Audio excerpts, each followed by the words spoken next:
Steph. Welcome to Spark TV. Hello! Thank you for having me. Oh my God, I'm so excited because literally we just had to go, oh my God, time out, stop talking. Let's do a We podcast. did. We'll just chat all day. So I know there's going to be so many fabulous nuggets of wisdom in today's episode. So let's kick things off by telling everyone who you are and what you do. Hello, everybody. Thank you so much for listening and tuning in to Spark TV. It's so lovely that we get to have this platform and share and connect in such a beautiful virtual way. I think we forget how easy it is to actually learn from our peers. So thank you for tuning in. My name is Stephanie Rowe. My author name is Mrs. Rowe Author.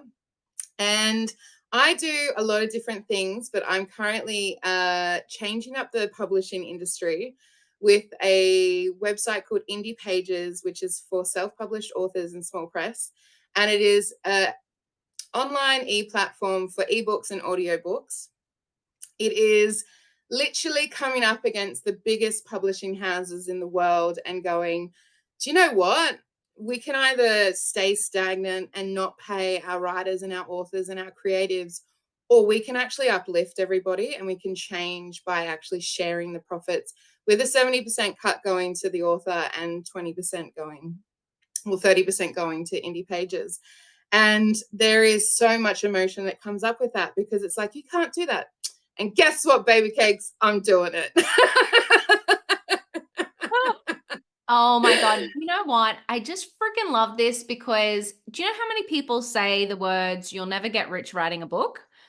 And I'm like, well, firstly, there's a reason because the majority of the money doesn't go to the writer. But I'm also 100%. like, no, you can. Like, it's just you've really got to think about the business model, perhaps self-publish, like there's a way to do it. So this is awesome because this takes stress off people and puts money in their pocket. And I'm just thinking about all of the women in business who have a story inside them who should be 100%. self-publishing and getting on a platform like 100%. Definitely. And so what's happening at the moment is organically women are coming to me and they're going, because I self-published 2 books this year. And through that process, I like the second book was a collaboration poetry book and it's called The World in Our Words, but it has 22 poets from all over the world. And the whole purpose of that book was, for me, there is obviously so much turmoil. There's so much negativity going on. There's wars, there's repression, there is struggling financially just to eat. And for me, I was getting very overwhelmed and I was like, how can I, in my way, impact the world positively? And so I did that through poetry. And so I got 22 souls to put down their ideologies, their religion, their political beliefs, and come together as a community for 6 months to support each other. They came in and they had self-doubt and they were like, I don't know if I'm good enough. I don't know if my poetry is good enough. And I watched these people bloom. And I realized really quickly how important it is to have environments like this where you uplift, where you bring people together and have community, where you actually support them with conscious leadership. And once the book was published, all of these poets went on to do amazing things. Wow. And so through this process, women have been coming to me and they're like, I have a book. And I'm like, great, let's do it. Like, I will help you in any way I can. And I also obviously have I'm going to be having the ebook platform, but I'm just like, everyone has a story inside of them. And there is so much dog eat dog that's very toxic. Like, even in the traditional publishing industry, if you get a contract, you get like maybe 2% or royalties off of every book. Wow. Yeah. That's wild. So yeah, if you're a really big author, it'd be like maybe 5. It could push to 10. But that's big. But yeah, like it's the when it comes to traditional publishing, everyone takes their cut. And a lot of the times authors don't realize that you still need to do the marketing. They don't do the marketing for you. And so you have and so even that education with a lot of women, and they're like, what do you mean? And I'm like, yeah, it's like, oh, you got to get on the socials and yeah, totally. Sell your soul. Yeah, exactly. And it's Look, to be fair, I'm on social media and it is very difficult at times to constantly do it, as I'm sure you can relate. But Mm, I've been shifting it because I'm like, you know what? I don't want to just do the same thing that everyone else is doing. And I don't, it's not bringing me any joy. And so I've been kind of going into what I feel brings me a lot of joy and connecting through that way. And that's kind of being really transparent and vulnerable and just being like, yeah, look, there's really hard days and there's really great days. And I'm having like lots of reflection on that and having gratitude and just, you know, and it can rub people up the wrong way because they're like, oh no, like we're only doing like positivity. And I'm like, yeah, great. good on you. Yeah, good on you. But it's like I'm over in the real world, and but then you connect with people, and I think through that, it's just Mm, you find your group, you find your people, and that's really special. And then you see how you can impact them in a really positive way. And it's just like it's almost like wildfire. And we like for me anyway, I kind of miss that sometimes. And then I have to kind of refocus and go, you know what? I actually impact this world in a really beautiful way because I'm authentic, but I'm also about community and uplifting mm, and bringing people together. And when there's such a pressure to divide in this world, and there's such a pressure on women at the moment, and I think we're all feeling that right now, especially with like what's going on in America. You know, there is almost an element where, you know, there's been so many, you know, women die this year, you know, like yeah. there's this, yeah, like it's just, it's, Mm, in a way, it's really, really hardcore. And so for me, I'm just like, we need to kind of rally together. This is our time. And if you look at history, what you realize is women are always the ones that change history. And we're yes. told that we don't, but when you go back into history, you see that it's like, you know, women were like in famines, they're like, no, enough is enough. This is it. No more. You know, we are the ones that start it and change it. And I think, you know, this is the time to really have that reflection as women in society, no matter where we are in the world, to go, you know what, we can come together. Our stories unite us and give us power to then hand over to the next generation. I think this is absolutely incredible, and I couldn't agree with you more. But how did you even get into this? How did I feel Oh, like there's a backstory here. there is. So my profession is procurement. So I do contract negotiations. I Mm, do it for very large corporations. I essentially go in and I make corporations a fuck ton of money. And I'm not even joking, like yeah. a lot of money. Um, and I've done it for 15 years now. I'm getting older and I'm in denial. So it's longer than that now, dull. I do Like, that too. I downplay the years. Yep. yeah, I'm like, I keep going, I keep second guessing myself. I'm like, God, how old am I? Anyway, um, so Best not to I've know. been, yeah, we not do that. We don't Yeah. need to go down that road.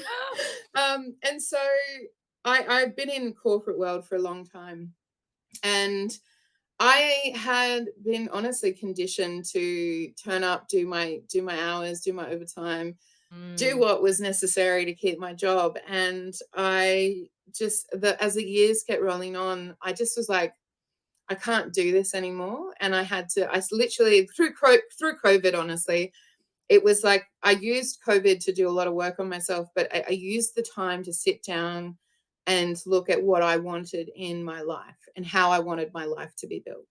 And it was not anywhere near where I was. And so on the wall I am writing a book, and I'd had it on the wall for 8 years. wow. And and I'm a big manifester. I've had freaking notes all over my house for a very, very long time. Very, very strong motivated manifester as well. And so I thought to myself, I can't have this on the wall. Like, and when I say this, is for me, my personal relationship with Mm, I cannot to myself let myself down by having this on the wall and not actioning it. And yes. so I said to my husband, I'm going to use my tax money to buy myself a laptop, because at that point I only had like I'd had work laptops, and I said, no, it's really important that this is separate because this is for me. And so I did that, and he doubted me actually, and he goes, "I don't think that you'll go." Ooh, Yeah, I know. Oh my God. He watch stands me. here. Watch I me. know. He stands there now and he goes, "Oh, I cannot actually fathom what you've achieved just this year."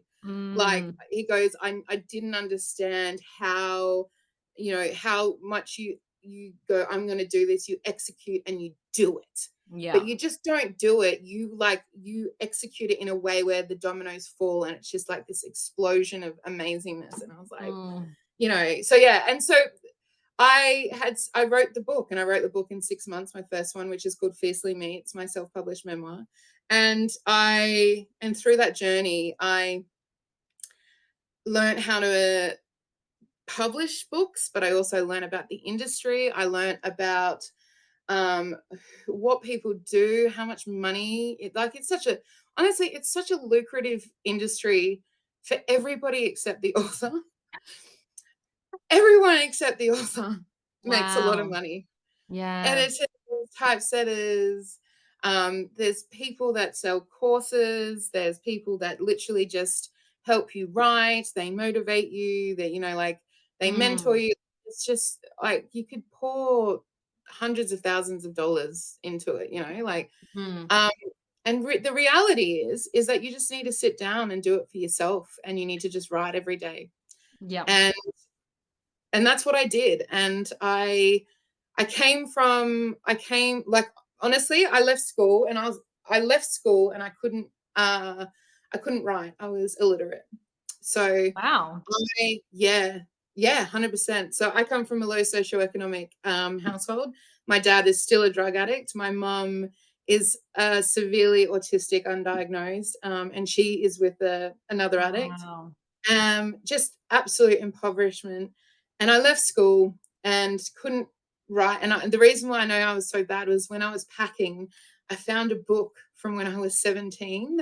I've Mm, always journaled, but I opened this book up and I couldn't actually read the words. So wow. I couldn't read the words because I didn't actually know what my mind was. It was just mumbo jumbo. Oh my And God, that's incredible.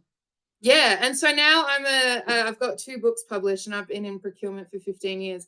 So when I say you need to put yourself first and you need to do it for yourself, I genuinely on all accounts mean it from the bottom of my soul to the last atom of my body. Mm, Because when you have a deep relationship of love, care, and self-respect for yourself, anything in this goddamn world is possible, and no one can stop you from achieving it. And I mean that because the one thing that you will come up against time and time again is people saying, no, you cannot do it, you're going to fail, you're a tall poppy, you're too ambitious. Like I own it. Like I own every single part of me, and I love it because I'm like, you deserve to own every single part of you. Like you deserve to love yourself. You deserve, if you want to be ambitious, you go and be ambitious. yes. Like it's just like it's just beautiful when you get to a place where you let go of the shackles, or you kind of let go and you're just like getting your wings Yeah, out, you they're sort starting of. to grow, and you're like, oh yeah, what else can I do? So Yeah. yes, I come from like just a quite a shockingly sad upbringing. And my teacher, my teacher when I was at high school said I'd be one of 3 things. I'd be a checkout chick, a teenage mum, or a junkie. And Oh I'm my not one of. God, wow. Yeah, yeah. What a That was what motivational they. speech. 100%. And it's funny because I actually had forgotten that until my mum had mentioned it, like when I think I was 25. And I remembered that I was like, oh yeah, that's right. He did say that. And then I thought maybe unconsciously, in a weird way, I used that to motivate me to not be any of those things I and love to that. flip it. And Mm, so, and I think that's the other thing that I'd love for women to know is that you can flip your story whenever you want. And mhm. a story that you've told yourself or someone else has told you does not mean that that is going to be your destiny, and you can stop that cycle and that self-talk at any given moment and shift it immediately and try something differently. Yeah. So yeah, so there's a big life that's happened to get me to this point. But I think once I'd published those 2 books this year, I was really pissed off. Like, I mean, there is nothing better than a woman that is got rage inside of her. Like, you get a woman that is just like, I do not like this. Like A Amazon woman on was a mission. paying, yeah, Mm, exactly. Amazon was paying for every book that I sold $1.25. wow. $1.25 is the royalty that I would get. And it would take them 4 to 5 months for me to get that $1.25. The same thing with Ingram, the same thing with Wordsmith, which is Gardner over in UK. So all of these huge publishing houses that you have to go through to get access to bookstores and to have a customer base are paying you pittance. And Mm, I just was like, well, I've got one or two choices. I can accept what is happening, or I can shift it and I can change it. And there's nothing better than you have to be the force in this world to change. If yes. and people go, oh my God, like it's Amazon. And I said, yeah, it is Amazon. And you know what? I've got so many grassroots authors that are supporting me. And I went to a book fair in Sydney recently, and I went around to all the authors and I was like, I'm doing indie pages. This is the deal. I'm going to do it on ebook and audiobook, 70% royalties. Within 4 weeks, you're going to get payouts, and it's going to be live and accurate reporting, because that's another thing they fail miserably at. And Yes. so every single one of them was like, sign me up. Like, Mm, just where they're all ready to pull their books off of Amazon and Ingram because they are just so over the royalties. And so I just thought, this is great. This is confirmation, one, that I'm on the right path, yep. and two, that I'm actually going to shake it up in a way where there's no way that they can't see my impact. And I'm going to uplift and share the royalties. And I'm going to, within the literary industry, I'm going to shift it where they're going to be forced to actually, these big companies are going to have reflection on how they pay out their reporting and when they pay their authors. And they, at some point, they're going to have to increase their royalties. And you know what? On that day, or the day that they come to want to buy me out, and goddamn, oh God, I cannot wait, because I know they will. They'll come over and they'll want to buy me out because I've taken up too much of the market. And I am going to, because my husband's already said it. He goes, they're going to come and try and buy you out. And I said, yeah, of course they are.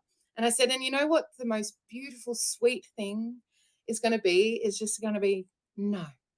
It's going to be a very quick meeting. It's going to be no, because I'm not going to, because the purpose of the business of Indie Pages is not to sell, is not for them to want to see me as competition, but to continue that competition, to take more profit from them, to take more market share from them, so that they Mm, understand that they just can't turn around and treat people the way that they do, and expect that people are going to accept it and continue to support the business. Like, there is no alternative, even for a consumer right now, to go and buy a book that is mm, not one of these big houses, and it's like, as a consumer, you don't even have diversity within the market. So it's like, I'm so excited, and I'm so happy that I have the drive and the ambition and the love for not only community, but for because I respect art, I respect writing, I respect how culture influences society. And when you look at history, you see that we are really shaped by culture. We're shaped by paintings, we're shaped by visual art, we're shaped by movies, writing. Like, we are not who we are without having art and writers in this world. And the most beautiful element of writing and literature is that when we pass away, we are leaving something from, like, the next 100 mm, generations that can pick that book up, read it, and have insight. We can impact generations that we have no idea will be impacted. Now, that, my friend, is powerful. And that is why I wanted to do Indie Pages. And that is the driving force behind it, because I am not fearful of big corporations, and I want to share the wealth, and I want to shift the paradigm within society, so that people can actually go home and go, oh my God, I got so much royalties. Well, I'm going to buy a bottle of champagne, like $1.25. They can't even do anything with it, yeah. like imagine how I'm going to impact so many families and so many different dynamics within society. Like, it's going to be great. And I think that the most interesting thing I'm hearing as well is that, it only takes one person to make change. Every person listening here, they will have the choice as to whether they buy a book off Amazon or whether they buy that book from you. And it is a single person with a single action that can drive massive change. And that 100%. and that's the rant that I'm on about now with women in business, right? I'm like, so women control $30 trillion worth of consumer and household spending. But we go to the big retailers and we just put anything in our trolley and we don't even think about it.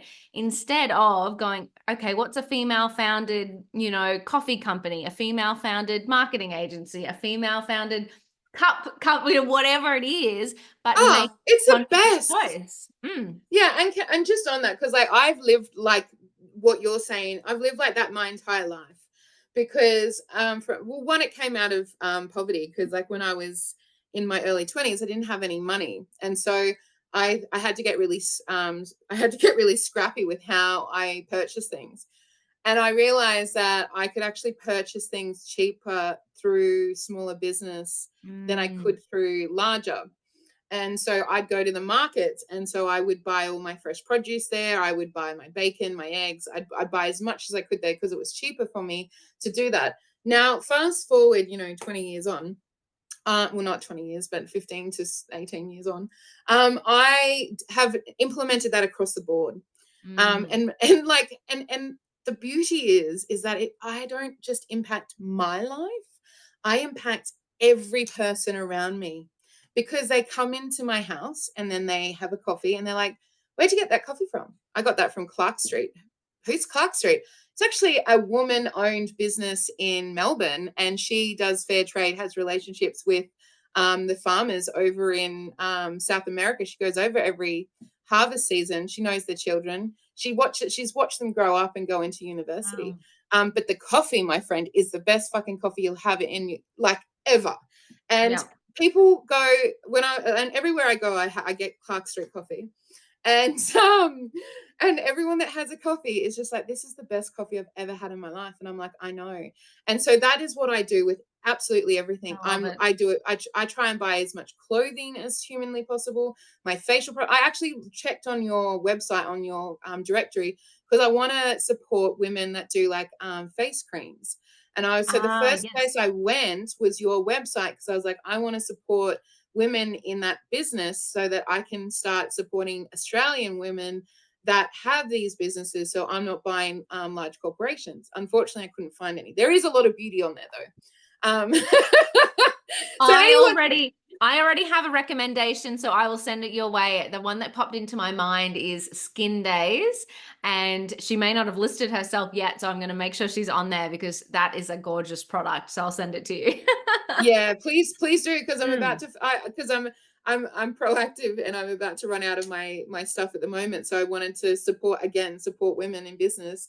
And so yeah, all of everything from face creams to clothing yes, to I love it. groceries to like to bags to consumables. Like my husband is now looking at every product in an aisle of cleaning, and if he cannot find that it's made in Australia or by a smaller company, then Mm, he won't buy it. And then we go and find a local organization that is selling that stuff, and we either take our own bottles or we support local business. And it yeah. is easy to do. And if you turn it into a bit of a game, and like I know a lot of people are time poor, I'm time poor, but you can do it in a really easy way, in the sense of like, there's so much more reward to it. And you're like, oh, okay, it's like a puzzle. It's just like, I'm just going to, organize it, and it's just going to kind of fall into place. And once you get into a routine, it's really easy to just shift your life. And it just starts with one product.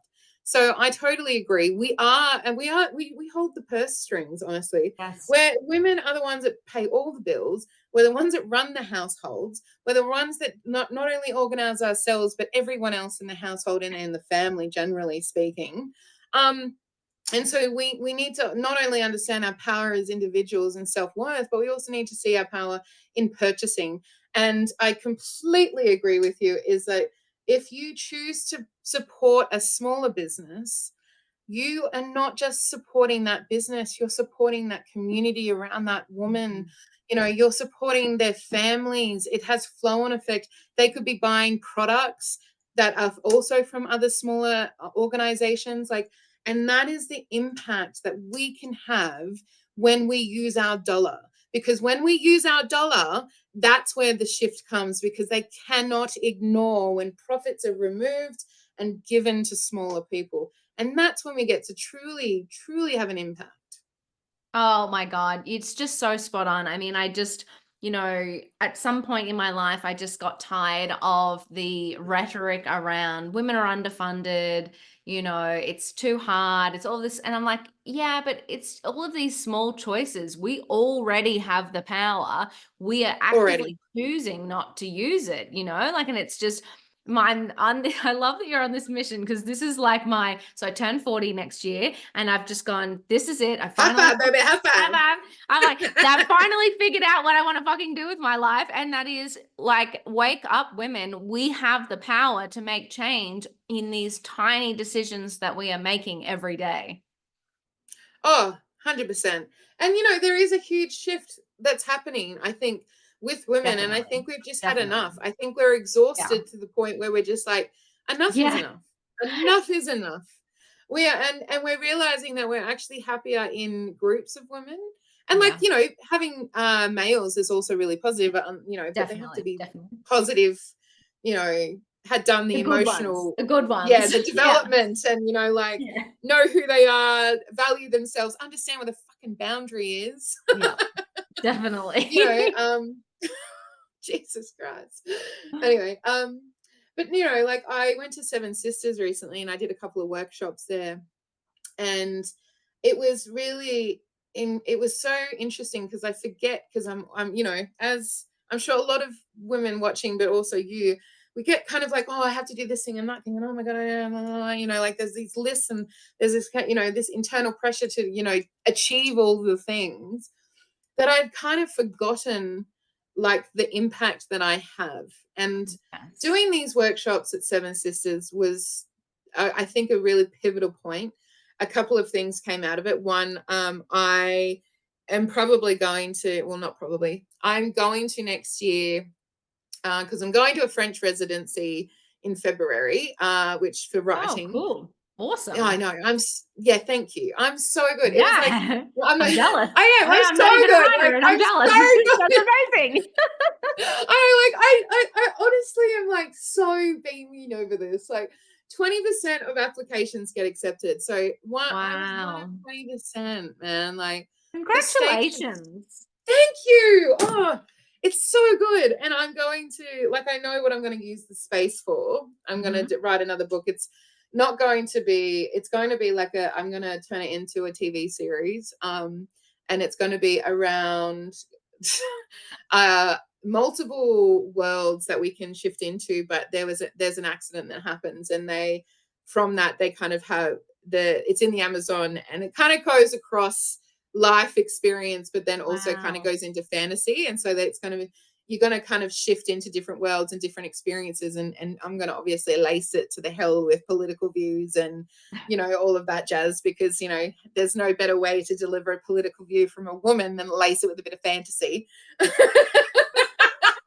You know what? Whatever delivery model works, 100%, right? But yeah, so that's what I'm going to work on in the residency in France. But Incredible. thank you. And so, but what I'm going to do, I've got a couple of, I'm actually, then I'm going back to Paris I'm actually doing, oh, sorry, I'm so excited about this. So I'm actually doing a women in leadership keynote speech in Paris. Oh, Yeah. wow. Yeah. So I've got a couple of weeks between when the residency finishes and when I go and do that. And so I'm actually going to sit down, and all of this will come around now from the Seven Sisters, because it was impactful, because I realized that I was not actually being honest with myself. Mm. And in the sense of, my friends kept going, you need to go and you need to go either do mentoring or coaching, or you need to do something like that, because it's you love people, you love helping people succeed, and you love helping them develop. And for me, I was like, no, I don't want to. I don't want to. And they were like, why? And I was just like, because I just find that a lot of coaches and mentors and stuff like that, they take a lot of money and they Do don't anything? understand their impact. Yeah, I know. And Yeah. I just hate that, right? It's such a Yeah, horrible same. industry. Mm. And so I really wanted to kind of not do that, not be that because of that. And my friend said, Steph, you're a bigger woman and you're the only bigger woman at this Seven Sisters Festival that's run a workshop. Now you stand there and you've not only do you love yourself and you've Mm. always been confident, because we were having a conversation, another presenter came up and she goes, oh my God, you're just so flamboyant, you're so confident, you know, like how? And my best friend popped in and she goes, I've known her since she was 16. She has always been like this. Like she's never not been like this. It's not like she just all of a sudden was like, oh, I'm amazing. She's like, she's been like this since she was really young. And I kind of hearing that from her, I was like, oh, there's power within that. There's power with being comfortable in your skin. But the beauty of me is that I get to actually help others, and I get to shine that light and be that beacon for other people. And I think that's really special. And so I'm going to use that time when I'm over in France to kind of work out a bit of a program on helping not only women write their books, but also look at mentoring and looking at different options where I really want to shift and help people on a larger scale. And so I'm going to kind of use that time to really sit down and work out how like the kind of framework of that, because Mm. and as my friend said, she goes, Steph, you've got all of this shit in your head, mate. Like she's like, because I keep putting up all the oh, well, I can't do it. I don't have this. I don't have all the stories, all the Yes. excuses, right? Yes. Go, oh, I can't do this. It's too hard. And she's like, you can do it. And I'm like, and so I had to, you know, at that festival, I had to kind of really sit in that and go, why don't you want to do this? Because Mm. because like I had about 4 people come up to me and want to engage with me in these services. And and she's like, it's naturally happening. The only thing that's stopping you is you. And Yes. I was like, yeah, Don't you yeah. hate it when somebody holds a mirror up and just tells you who you are? Like, no, don't do it. 100%. I Oh, know. And I was like, it's so interesting though, because I feel like, everything that you're talking about just, leads into each other. And, that big piece around confidence, I know mm, so many women struggle with it. And that's actually what holds them back from writing their book. Who am I to exactly. write my knowledge down or my story down? And so I love that it's like full circle, like empower women to have that confidence to get their book out into the world. Oh, but also have a platform that gives them actually the money so that they get what they're owed. I think it's such a beautiful full circle. Thank you. And you're completely right, because like I was sitting there and listening to someone, and what I realized was exactly what you said, was that they weren't starting from the relationship with the people that they were mentoring or coaching. And I was Mm, like, and I got really, really angry, because I was like, how dare you take that person's money when the first step, when you are, because it is your responsibility, and this is how I see it anyway. It is my responsibility as a coach and mentor to guide and help you. Now, you're not mm, going to have any success if you don't care about yourself. If yeah, you cannot love yourself, if you're not going to be honest with who you are, then how are you going to achieve anything? Because it starts from here.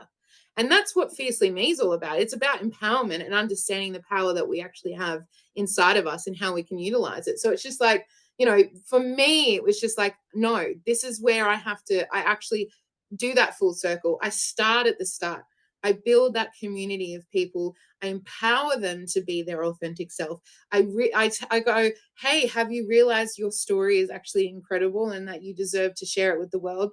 Because there could be thousands of people out there that need to hear your words. They need to absolutely. read your writing. You don't know the impact that you're going to have in this world, because you haven't done it because you're too scared. And so yeah, so that's kind of what I'm going to be working on. And I need to go through this process myself, but Seven Sisters was actually really instrumental in that. And I have now got a couple of other presenters that are like, oh no, we want to engage you. And I was just like, okay, let's do this, baby. Let's do this. Oh my God, that is absolutely incredible.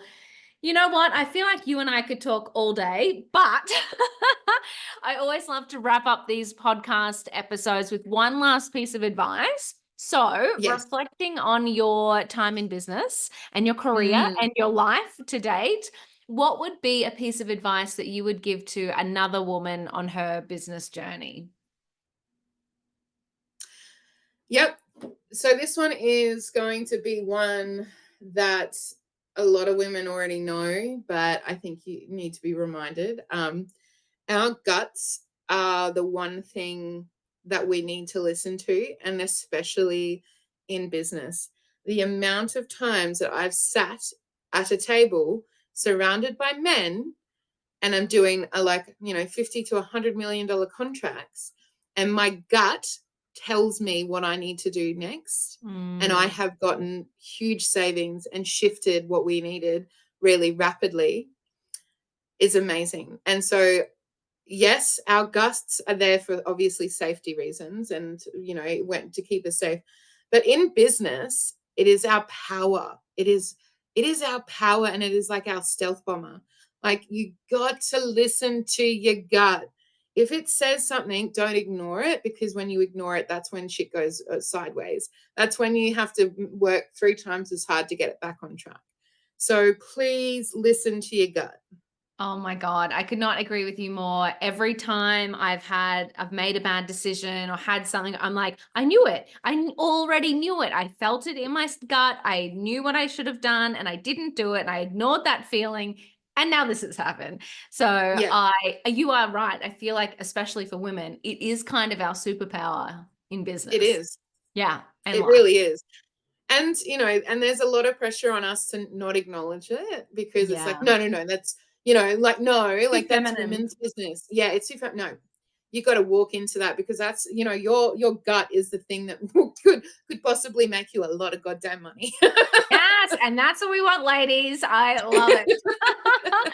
Oh my God, Steph, you are absolutely incredible. Thank you so much for sharing your insights, your wisdom, your energy, your time with the Spark community. I am so grateful for you. I'm so grateful to be a part of this, to be honest. I'm like, I was so, I'd never kind of done anything like this. And then I kind of been in the background a little bit, looking at all the things. And I don't know, I just, every time I go onto your website, or I go into where you post in the community, I just have this kind of sense of, really, it's a pride. Like, I have so much pride that I'm a part of this community, that there's so many amazing women doing amazing things, that they're willing to share what they're doing, and like that cross pollination, like, that's for us. And I just want to say this, right? What you're doing with this Spark community is what they do in the boys clubs, yeah, and this has been going on for hundreds and hundreds of years. So do not underestimate the power of what you are doing with this. We're doing it a lot better and a lot more ethically than what the boys clubs do. But this is our girls club, where we get to uplift, we get to develop, we get to cross pollinate, we get to share. We go, oh, I've got this contract coming up, I need this, I need that. We get to actually help each other, exactly like they have been doing on a lot larger scale. So remember that this is positive. And when we look out and we see all of these huge wages that men get to kind of take home, or all of this kind of business that gets done, remember that we can actually do that within this Spark community. And it's Mm. just what we put into it and how we actually engage is what we're going to get out of it. And it's already happening, but it's not happening enough within the women community. And we are going to soar, but we have to be in a flock to do so. Oh my God, I love it. You have just given me, it's like it's like the golf courses and the whiskey clubs for women. Yeah, 100%. You know, I 100%. just love it. It's so true. You know, they do that. They go out and play golf. They do their deals. I'm like, that's cool. We do it on Spark. Yeah, exactly. But we also, we might do a pampering day instead, or we'll Yeah, have like and a beautiful I'd like a lunch. glass of champagne as well, please. Yeah, exactly. And I would like top shelf too. Thanks, though. Yeah.